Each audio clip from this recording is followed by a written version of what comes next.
What's up? What's up? It's your man, Jimmy Chan. All right, so what we have here is a figure shown is a rectangle inscribed in the isosceles right triangle whose hypotenuse is 2 units. So from here to here is 2 units long, which makes sense. 0 to 1 and 0 to -1. Add them together will be 2 units long. Express area A of the rectangle in terms of x. Okay, so if I was to look at this, all right, it's telling me that in case of this is going to run along the side of this triangle, okay? So as it runs along, the other side is also running along the opposite side, right? So that's what we have to realize. So I'm just going to leave it right here and pretend that it is running. So chances are anytime you have a figure that a corner of it or a point of it is running along something, it's usually running along some kind of function. Well, what I notice is that this is where it's running along, right? This red line here. So what I want to know is, hey, if that is the case, what is that function that's running along? Meaning, what is the equation of this line?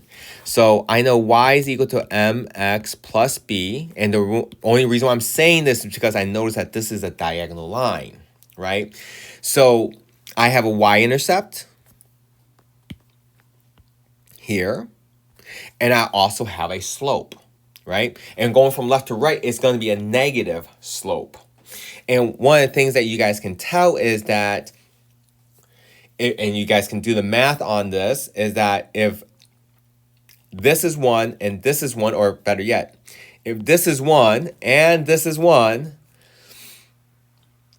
we can figure out that this right here is also 1. So my y-intercept is actually 1. So let's go and put that back in. Mx plus 1, because that's my y-intercept, right? What is the slope? Well, traveling from B to A, I went down 1, which is -1, and then to the right 1. So -1 over a +1 gives me a -1 slope. So this equation is going to be y is equal to -x plus 1. Okay? Great. So now I know how this corner is, what this corner is running with, okay? So now, if you guys notice as well, this is putting a question mark where y would be, right? All right, so let's take a look at this area of this rectangle.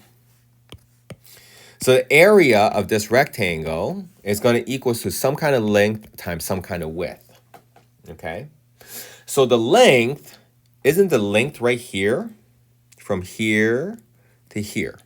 So now notice that from here to here is going to be x distance long, right? So because the x distance here is really from 0 to this point.